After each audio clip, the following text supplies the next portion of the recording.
Morning, everybody. Welcome to another episode of Thirsty Thursday. Today, we are going to do something a little bit. Every once in a while, I like to pop in and give you guys an overview of a cocktail or a spirit or something. And today is Rum 101. I know, it's going to be exciting. I am Michele with Fun in Key West, and I always tell you to head over to FunInKeyWest.com. Be sure to check out all of our information over there. Take some of this information that I'm going to impart on you today and use it to make your own cocktails because we have island inspired recipes on our website that include cocktails. So let's dive in. So, first of all, let's start off. What is rum? Well, Michele, it's a wonderful tasting, absolutely yummy spirit, right? Well, it's also that's true, but it's a distilled spirit, which means it's distilled to get that alcohol content. And it's usually made with sugarcane byproducts. So molasses or sugarcane juice. That's where it gets its sweetness from. And it originated in the Caribbean. Thus, the reason you see rum a lot more in the tropics and in tropical drinks. And it's very tightly woven into that culture, right? I mean, pirates are pirates because they drink rum, right? Alcohol by volume, that alcohol level can range anywhere from 40 to an overproofed one, which could be 50 to 75%. And we're going to dig into a little bit of that. I found this out on the internet, and it says rum is like wine or whiskey, aged, blended, and nuanced. It's not just for pina coladas. Really, you can explore rum. When you're in Key West, there are a lot of places you can go to explore rum drinks. But remember, you have to go to the rum bar at the Speakeasy Inn because they have, I think at last count, something like 300 rums. And you can do all these tastings. But what I want to do is give you a little, if you're not familiar with rum and you want to try some, that way if you go to the rum bar, you will have a little bit more knowledge and you'll be able to walk in and go, I think I know what they're talking about. But I'm also going to give you some tips on how to ask for rum that you might want to try. So this is the meat and the potatoes of the whole Rum 101. Let's talk about the different kinds of rum. First, you're going to have your white or your silver rum. It's clear, it's light-bodied, it's not aged, or if it is aged, it's aged very lightly in steel barrels. Not oak barrels, but steel barrels. It's great for cocktails, like you're going to see it in your mojitos and your daiquiris. In brands, if you go down to your local liquor store, you're going to see it in Bacardi, Don Q, and Havana Club. When you're ordering something and this is what you want, you're going to say something like, I want something crisp with lime, maybe a daiquiri. And that's when you're going to get the white rum. Now, your gold rum is aged slightly in oak and it's richer than your white. When you're looking at your brands in the liquor store or talking to somebody, you want the golden rum to actually be gold because it's being aged in a barrel, not because they've added color. This gold rum should be smooth, but not a real heavy taste. And it's great in rum punch or tiki drinks. And so if you like rum and Coke, this would be a really good rum to put into your rum and Coke. It would mellow out that flavor.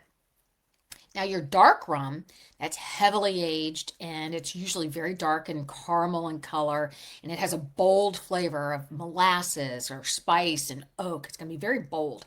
Think Myers or Kraken whenever you think this kind of rum. It's great for sipping or in a strong cocktail like a dark and stormy. But don't go wild when you're mixing it because this stuff a little bit goes a long way on this because of the bold flavors. Next up would be your spiced rum. It's infused with spices. That's the reason why it's called a spiced rum. And it has spices like cinnamon and vanilla and nutmeg. So it's going to have those really warm spices. I always think of Thanksgiving, pumpkin pie type spices. This kind of rum is usually sweeter and it's smooth and it's really easy to sip. And it's great for a ginger or tropical twist in a cocktail because you get those little nuances of those warm spices. It'll transport you right back to the island. Then you have your aged and your premium rums. These are called your sipping rums. They're not usually mixed into a cocktail. You're just going to sip on these. And they're aged anywhere from 25 to 25 plus years. They're smooth. They have a really nice complex flavor. And think of these almost like a bourbon or a cognac. And you're going to ask for the local option usually, and you're going to sip it neat, which means no ice, or a little bit, maybe one of those large ice cubes. And last, you have overproof rum. This is 50% alcohol or higher, and it's make sure you use these things with caution. And these are usually mixed into your tiki drinks. You're not going to drink these and you're not going to sip on these. These are either a floater, and they're going to be very moderate when you put these into your cocktails. So here was a wisdom nugget I found. White for light, dark for bite, and aged for sipping. So that's a good way to look at it. Now, if you walk into the rum bar or your local bar, or if you walk into your liquor store and you're trying to figure out what am I going to put into my backyard tiki bar, let's walk through some of these. This is how you're going to order like you know what you're doing. Trust me, half the time I have no idea what I'm doing when I'm ordering, but I like to have some tips when I go in so that the worst thing you can do is go into a bar and tell the bartender, I don't know, surprise me. Because they don't know what you want. They don't know what you like. Give them some direction of what flavors you like, what you normally drink, or what you're in the mood for. And then they usually can come up with some ideas for you. But not if they're slammed. If they're really busy, just pick something and be happy with it. Because don't mess up your bartender. I want you to give some confidence in what you're going to be ordering. So be curious. Ted Lasso's, be curious. Not intimidated.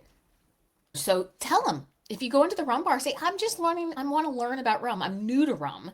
What do you recommend for somebody who usually drinks wine or whiskey or vodka? And they might have a good idea, especially at the rum bar. You can always ask for a flight. The rum bar offers those nice, I think, 3 to 5 tastings that you can try. But they're going to ask you to hone it because there are so many rums that they have to choose from. They're going to ask you to kind of hone in on what you really like to drink. And so be specific about your style or the mood that you're in. Say, I want something tropical and refreshing. Then they'll know what to give you. I like bold, rich flavors. What do you have for sipping? So you're going to get more into those aged rums. And don't forget to ask for the local rums. You have Papa's Pilar, you have Key West Legal Rum in Key West. Be sure there's other kinds in Florida, locally sourced rums. Check them out, compare them. And then head over to Key West First Legal, do a tasting over there. And if you flew in to Key West or you're driving out and flying out of Florida and you don't have the ability to check your luggage, guess what? Key West First Legal Rum will actually ship your rum. So these rum bars and the Key West Legal and Papa's Pilar, they're all staffed with people who know their rums. They know what rum you're going to want based on your style and your mood. So like I said, head over to the rum bar at the Speakeasy. It's a great place. They're known for their rum punch. But again, they also have so many different rums that if you're so used to a light rum in your mojito, or you're just used to a rum punch and you've never experienced rum as rum, that's a great place to try out. You can head over to Papa's Pilar Rum Distillery. They have tastings there. You can do a tour there, and you can experience the rum and the view and in through the lens of Hemingway. And try their dark rum. It's aged in bourbon barrels, so it's going to have that little nuanced, complex flavors. And also, like I said, head over to Key West First Legal. They have a great selection. That it's chef inspired. Paul over there does a great job. They also just have a vodka over there too. Very crisp, very clean, and they give you a little tasting, and it's chilled. So nothing hits the spot like that. I know this was like this much, scratching the surface of rum. And if you are a rum aficionado or a rum expert, I would love to hear more from you. In the meantime, I hope this gave you a little bit of confidence of how to order rum and think about rum as a way to experiment with a different spirit, especially if you like whiskeys and bourbons. There's a comparable in the rum side. I am Michele with FunInKeyWest.com. Again, head over to our website. We have so much opportunity over there for you to explore where to drink, grab our happy hour list, and sign up for our book club. We are having a blast over there. Every month we have a book that is connected to Key West, and you will want to be part of the conversation because we have a whole new private Facebook group happening and lots of conversation. I am Michele. You guys have a great Thursday. Post your stuff. Let me know. Reach out and say, hey, Michele, here's what I made for Thirsty Thursday, because I want to know what you're using and what you're doing. And obviously, I'm going to ask you to share your cocktail recipe, so be prepared. You guys have a great day.